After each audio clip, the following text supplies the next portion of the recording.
Hello dear students, ये video उन सभी बच्चों के लिए है जिनका मैथ्स का बोर्ड एग्जाम 17 फेब को है। एक दिन बचा है, तो ऐसे में आपको क्या करना चाहिए उसके बारे में हम थोड़ा सा डिस्कस कर लेते हैं। कुछ मेन बातें मैं बताऊंगा जिनको आपको ध्यान रखना है। सिर्फ एक दिन बचा है, तो सबसे पहली बात होती है रिवीजन, है ना। तो first point is revision. Revision उन चैप्टर्स का ज़रूर करके जाना है जो आप पढ़ चुके हैं। अगर आप रिवीजन नहीं करते हैं तो अगर उन चैप्टर से क्वेश्चन आता भी है एग्जाम में और बाय चांस आपको उसके कॉन्सेप्ट्स याद नहीं आते हैं, तो वो पढ़ा हुआ बेकार हो जाएगा। कुछ नया ट्राई करने की कोशिश मत करिए, कुछ नया पढ़ने की कोशिश मत करिए unless you have revised everything. ठीक है। दूसरी बात होती है कि एक दिन में रिवीजन कैसे किया जाए। एक दिन में सारे जो भी आपके 18 चैप्टर हैं, 20 चैप्टर हैं, जितने भी हैं, उनको सॉल्व करके रिवाइज करना ये कोई आसान बात नहीं है और एक दिन में ये पॉसिबल नहीं होता है। तो ऐसे में रिवीजन किस तरीके से किया जाता है। आप बुक को साथ में रखिए, कॉपी को साथ में रखिए, वो कॉपी जिसमें आपने सारे चैप्टर्स के सोल्यूशन करे हुए हैं। जो भी चैप्टर्स हैं, जो भी आपके मैथ्स की कॉपीज़ हैं, रजिस्टर्स हैं, उनको साथ में रखिए। बुक में क्वेश्चन देखिए, उसका सोल्यूशन कॉपी में देखने की कोशिश करिए।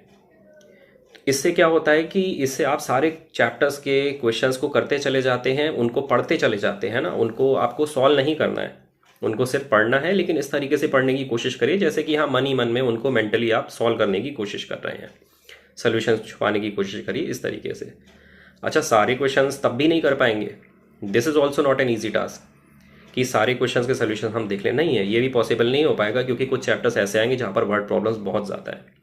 तो ऐसे में क्या करते हैं, सिर्फ वैरायटी क्वेश्चंस को देखने की कोशिश करते हैं कि किस किस वैरायटी के क्वेश्चंस हैं, किस किस तरीके के क्वेश्चंस हैं जो पूछे जा सकते हैं, उनको देखिए। डिफ़िकल्ट क्वेश्चंस को देखिए। आखिरी दिन पर क्या करना है, आखिरी दिन जैसे कि आज बोर्ड एग्जाम है और आप सुबह उठ रहे हैं, तो क्या करना है, आप सारे चैप्टर्स की समरी ज़रूर पढ़िए। एक रात पहले समरी पढ़िए, सुबह उठकर समरी पढ़िए। सारे चैप्टर्स की समरी पढ़ना है। समरीज में क्या होता है, लास्ट में सिंगल पेज होता है जिसमें मेन बातें लिखी होती हैं। जैसे क्वाड्रेटिक इक्वेशंस को ही मान लें अगर, तो उसमें कंसिस्टेंसी, इनकंसिस्टेंसी, ये चीज़ें लिखी होंगी। थ्योरम का प्रूफ ज़रूर देख लेना, है ना। जो भी बीपीटी की थ्योरम है या सर्कल्स की थ्योरम है, जिनके भी प्रूफ्स आने वाले हैं, जो भी थ्योरम के प्रूफ आने वाले हैं, उनके प्रूफ्स एंड मोमेंट पर ज़रूर देख कर जाना है।